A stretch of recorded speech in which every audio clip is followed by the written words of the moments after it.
കയർ ഉൽപ്പന്നങ്ങളുടെ ഉൽപ്പാദനം 5 വർഷത്തിനിടെ ഇരട്ടിയാക്കുമെന്ന് മന്ത്രി അടൂർ പ്രകാശ് പറഞ്ഞു. ഫെബ്രുവരി 1-ന് ആലപ്പുഴയിൽ ആരംഭിക്കുന്ന കയർ കേരള 2013-ന്റെ റോഡ് ഷോയുടെ ഉദ്ഘാടനം മന്ത്രി ഡൽഹിയിൽ നിർവഹിച്ചു.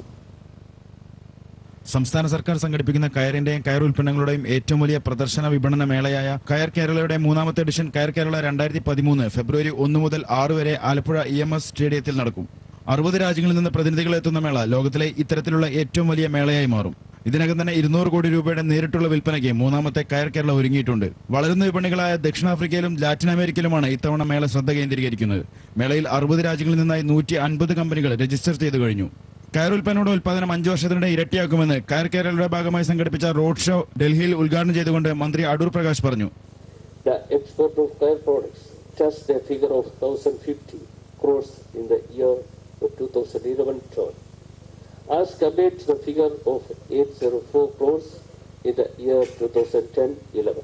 കയറ്റുമതിക്ക് പുറമെ ആഭ്യന്തര വിപണനം ഇരട്ടിയാക്കുന്നതിനുള്ള നടപടികൾ സ്വീകരിച്ചു വരുന്നതായി മന്ത്രി പറഞ്ഞു. നിലവിൽ കയർ കയറ്റുമതിയിലൂടെ 1000 കോടി ലഭിക്കുന്നുണ്ട്.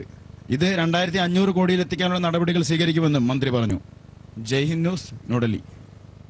ലോകത്തിലെ ഏറ്റവും മികച്ച 2ാമത്തെ സാമ്പത്തിക ശക്തിയായ ചൈന കഴിഞ്ഞ 13 വർഷത്തിനിടയിലെ ഏറ്റവും കുറഞ്ഞ വളർച്ചാ നിരക്കിൽ. ആഗോള ആഭ്യന്തര മാർക്കറ്റുകളിൽ വളർച്ചാ നിരക്ക് കുറഞ്ഞത് ഏറെ